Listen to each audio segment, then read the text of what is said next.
Assalamualaikum ya akhi. Ayahnya di hadapan semua yang hadir. Dia bilang isyhadu ya hadirin. Persaksikan wahai yang hadir. Inna walidi hadza mimman salimal muslimun min lisanihi wa yadihi. Sesungguhnya ayahku ini termasuk orang yang muslimin lain selamat dari gangguan mulut dan tangannya. Enggak pernah ganggu orang pakai mulutnya, enggak pernah ganggu orang pakai tangannya.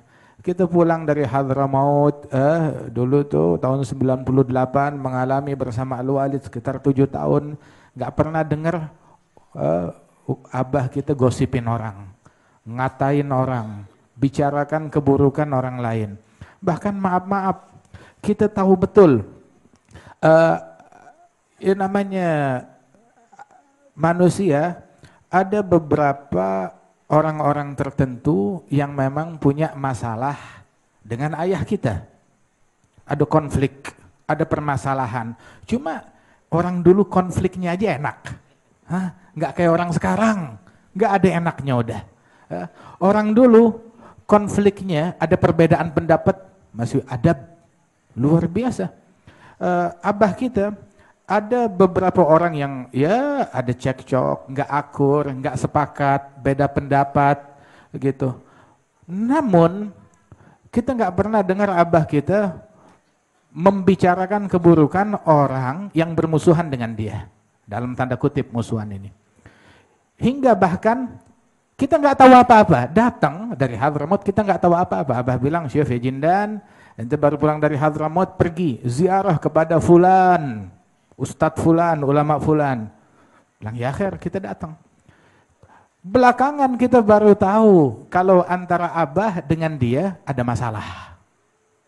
Tapi abah kita bilang, ente ziarah, tengokin dia, ziarah, sampaikan salam abah. Begitu. Dan bukan cuma itu aja, ada beberapa orang yang abah kita suruh datang kepada mereka. Bahkan kita dulu tuh sebelum ketika nyampe, sebelum Habib Umar bin Hafidh 1 minggu kita datang. Habib Umar maksudnya minta kita aturkan acara beliau di sini. Abah kita bilang aturkan acara Habib Umar ke rumahnya fulan. Yang mana belakangan kita baru tahu antara abah dengan dia itu terjadi pertentangan. Tapi abah bilang biar Habib Umar datang, hadir, datang ke sekolahnya, ke madrasahnya. Masya Allah, kagak ada dendam, gak ada benci. Gak kayak sekarang.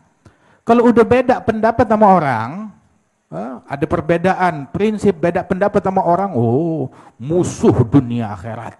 Begitu. Gue nggak mau lihat muka lu di dunia, nggak mau lihat muka lu di akhirat. Bukan cuma itu aja, sampai boykot, boykot. Dia nggak boleh ceramah. Begitu. Kirim surat ke teman-teman kita, jangan kasih dia ceramah. Ada undangan di mana? Undangan di sana di sini. Kirim kepada tokoh-tokoh tertentu, bahkan kepada apa namanya? Kepada panitia acara, jangan kasih ceramah, batalkan. Begitu. Sekarang begitu. Bukan cuma itu aja, digosipin, dikatain, difitnah, dinamimah, begitu. Dan dengan mengatasnamakan bela agama. Gila, bela agama musuhan. Itu ada bela syaitan, bukan bela agama, bukan bela Tuhan itu, ada bela syaitan. Begitu, bukan bela Nabi Muhammad. Waliyadzubillah min dzalik. Asbahna nahan fi asr, kita tiba-tiba berada di sebuah zaman, tahu zaman apa? Zaman idza khasama fajara. Kalau udah nggak sepakat sama orang, nggak ragu-ragu untuk berbuat kezaliman terhadap orang tersebut. Dia zalimin, dia caci, dia maki, dia nodai kehormatan. Ente beda pendapat sama dia, silahkan keluarkan argumentasi kamu. Begitu, pikiran diadu pikiran, teori diadu teori, pendapat diadu pendapat. Bukan beda pendapat urusan suatu fatwa, lah begitu. Yang dicela, yang dikritik bukan fatwanya, dia nggak mampu untuk mengkritik fatwanya, yang dikritik individunya. Bilang, lu begitu, gua tahu, fatwa ente nggak bisa diterima. Kenapa? Soalnya ente demen makan jengkol. Apa hubungannya? Yang dikritik individunya, begitu. Yang dikritik pribadinya.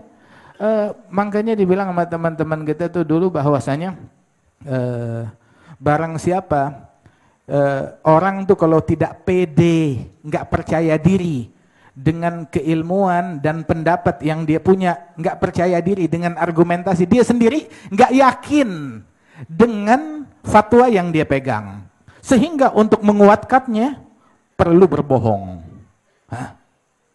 perlu memfitnah, perlu berghibah, perlu bernamimah. Terus yang kayak begini mau kita ikutin? Lah, kagak, buang jauh-jauh. Alhasil yang kita dengar dari abah kita begitu, bahwasanya nggak ada benci sama orang, kagak ada dengki sama orang.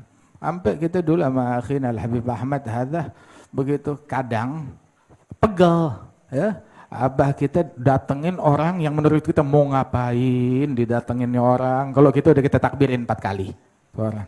Begitu. Tapi sabar. Ada dalam beberapa kasus datang ke rumah tuh orang, orangnya pura-pura tidur. Udah gitu ketahuan lagi pura-pura tidur, berbisik kedengeran sama kita. Begitu. Tapi abah kita masih datang dan masih datang lagi besokannya.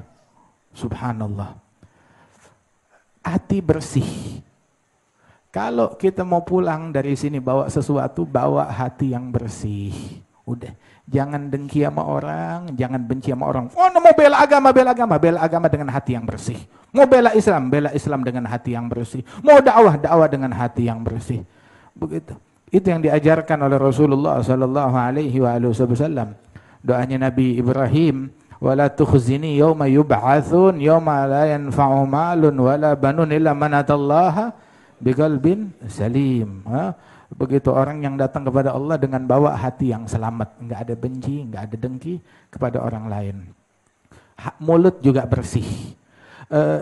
Dulu tuh Nabi Muhammad SAW pernah ada satu orang datang ke Nabi Muhammad, ya Rasulullah, di lingkungan saya, di kampung saya, di negeri saya ada perempuan, wanita. Kerjaannya nggak tanggung-tanggung, tiap hari dia puasa. Dan tiap malam tahajudnya bukan sejam 2 jam, semalam suntuk dari Isya sampai subuh. Setiap malam. Hebat gak tuh? Tapi satu kekurangannya. Apa? Mulutnya suka ngeganggu lingkungan dan kawasannya, suka ngeganggu orang-orang pakai mulutnya. Ngatain orang, gosipin orang. Kemudian apa namanya? Namimah, adu domba. Padahal sholatnya semalam suntuk tahajud. Tiap hari apa namanya?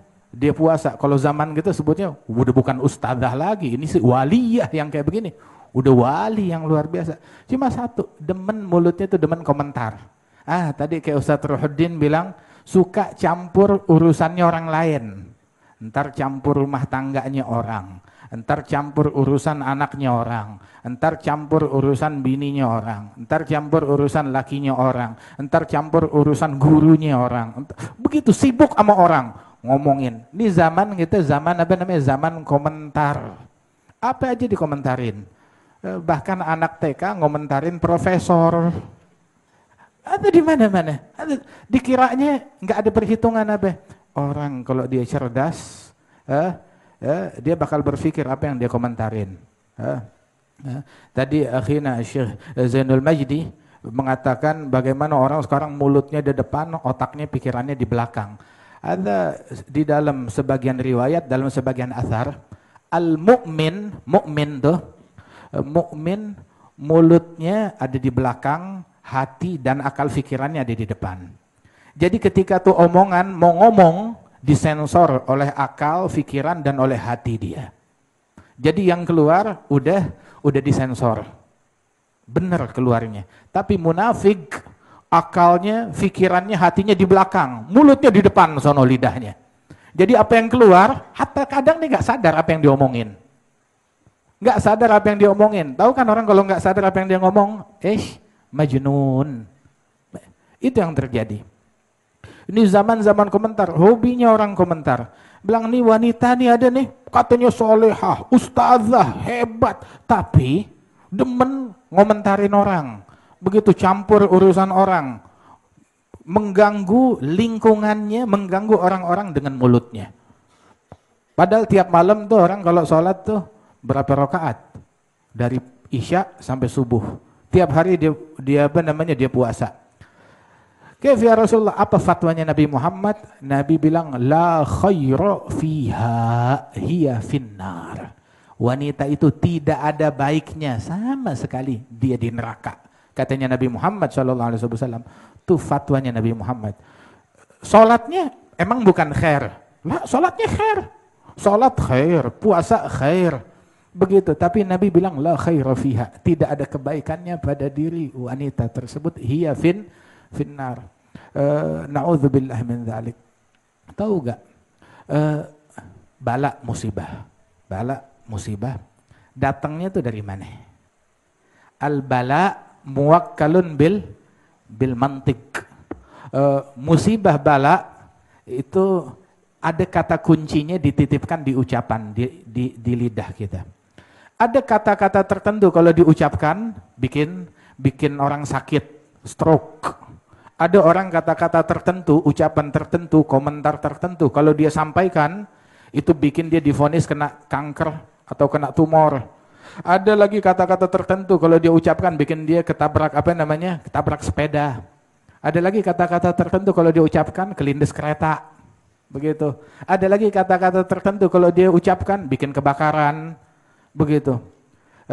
Ada lagi kata-kata tertentu kalau diucapkan bisa bikin kebanjiran juga. Begitu. Ada lagi kalimat dan kata-kata tertentu kalau diucapkan bikin banjirnya bukan buat diri dia doang, buat orang selingkungan. Begitu. Kesian orang yang kagak ada dosanya jadi sial gara-gara ini orang. Waliyadzubillah min dzalik. Al bala muwakkalun bil mantiq. Itu dari ucapan, dari omongan. Sehingga bagaimana tuh dulu tuh zamannya Nabi Musa terjadi musim kemarau panjang, paceklik. Bani Israel sampai makan bangkai begitu. Karena krisis pangan, krisis ekonomi. Akhirnya Nabi Musa kumpulkan, ayo kita ngumpul semuanya wahai Bani Israel, kita sholat istisqa, minta hujan kepada Allah Ta'ala. Minta agar Allah berikan pertolongan. Doa Nabi Musa kagak dikabulin. Bikin acara lagi kumpul, doa lagi kagak dikabulin.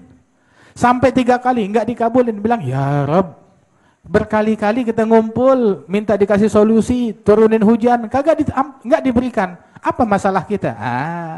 Kalau ente tanya masalahnya begini, bagaimana saya mau kabulin doa kamu? Ya, kalau di antara kaummu ada satu orang yang tukang namimah, tukang adu domba, tukang provokasi, bawa omongan begitu untuk memecah belah antara orang lain. Gara-gara omongan dia begitu, yang ini jadi ribut, saudara sama saudara ribut, bapak sama anak ribut, suami istri ribut, begitu tetangga jadi ribut, begitu. Nah, provokasi hada namimah, namam. Ya, itu bagaimana mau dikabulkan kalau di situ ada orang yang tukang adu domba? Maka Nabi Musa bilang, siapa orangnya? Biar saya usir. Bilang ya, saya melarang kamu namimah, adu domba. Terus saya mau ngaduin umatmu. Begitu enggak?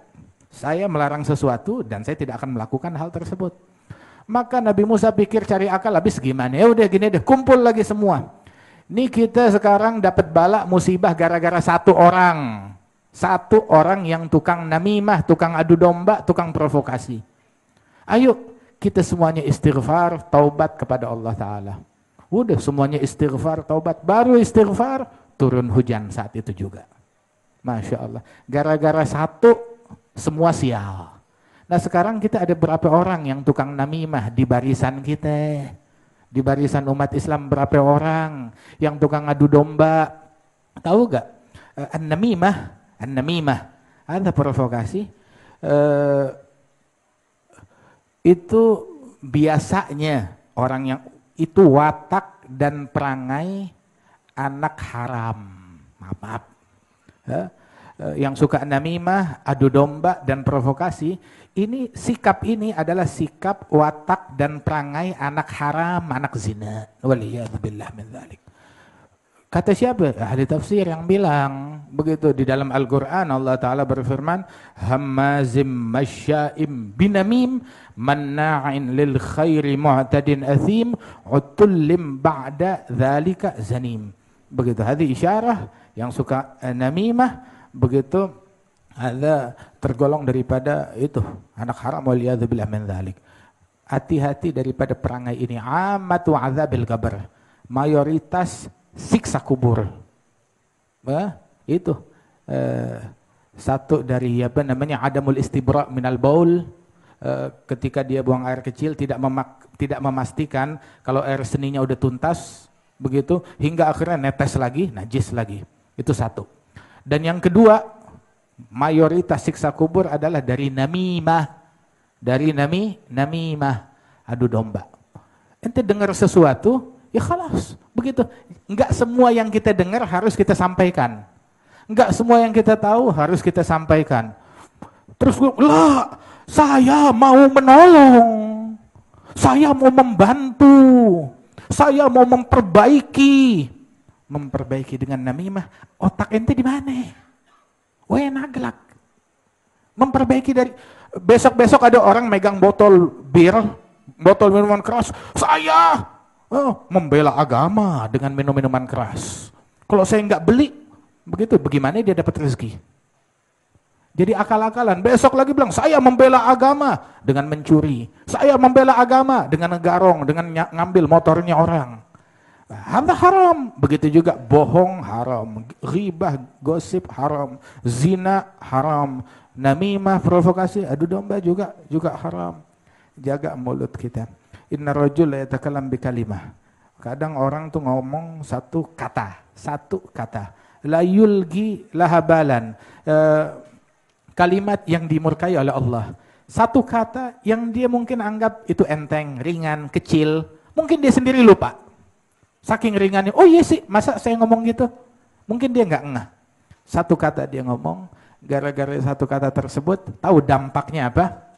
Dampaknya dia masuk ke dalam neraka, dilempar ke jurang api neraka, sab'ina kharifan, 70 tahun belum sampai ke dasar. Yahwi biha fi ga'ri jahannam sab'ina kharifa. Dia terombang-ambing, melayang-layang di jurang neraka 70 tahun belum nyampe ke dasarnya. Pertanyaannya, disebut 70 tahun belum nyampe ke dasar. Artinya nyampe ke dasarnya ya 70 tahun lewat sehari, 70 tahun lewat 2 hari, nggak jadi masalah. Cuma yang jadi masalah, ente sekarang kalau lempar koin atau lempar batu ya, dari atas sumur nyampe ke bawah 2 detik baru nyampe, dalam. Lempar dari atas jurang semenit baru nyampe. Lempar dari pesawat terbang 2-3 menit baru nyampe. Kalau setahun baru nyampe, tinggi banget kan? Kalau 70 tahun belum nyampe ke dasar, pertanyaannya gimana cara keluarnya dari itu neraka? Gimana? Kapan dia keluarnya? Waliyadzubillah min dzalik. Alhasil, jadilah kita orang yang bijaksana, yang bersihadah, ambil pelajaran dari salaf kita, dari guru-guru kita, Enggak ada pun di antara mereka, alhamdulillah, orang tua kita, guru-guru kita enggak pernah dengar kata-kata yang kotor keluar dari mulut mereka. Begitu. Enggak pernah mendengar namimah atau ghibah dari mulut mereka. Alhamdulillah, di antara guru-guru kita yang seumur hidupnya enggak pernah ninggalin sholat jamaah. Di antara guru-guru kita yang seumur hidupnya enggak pernah ninggalin tahajud dan qiyamul lail. Katsir minhum. Masya Allah, teladanin mereka, ikuti mereka ya, dalam kebersihan hati dan istiqomah. Istiqomah dalam lidah. Orang kalau udah lidahnya istiqomah, ntar yang lain ngikut. Tapi kalau udah lidahnya bengkok, lidahnya khianat, anggota tubuh yang lain juga semuanya bakalan khianat. Mudah-mudahan Allah Subhanahu wa taala berikan berkat kepada kita sekalian. Ya Allah Ta'ala angkat derajat orang tua kita, dan Allah Subhanahu wa taala insyaallah berikan taufik dan hidayat dan bimbingan kepada kita.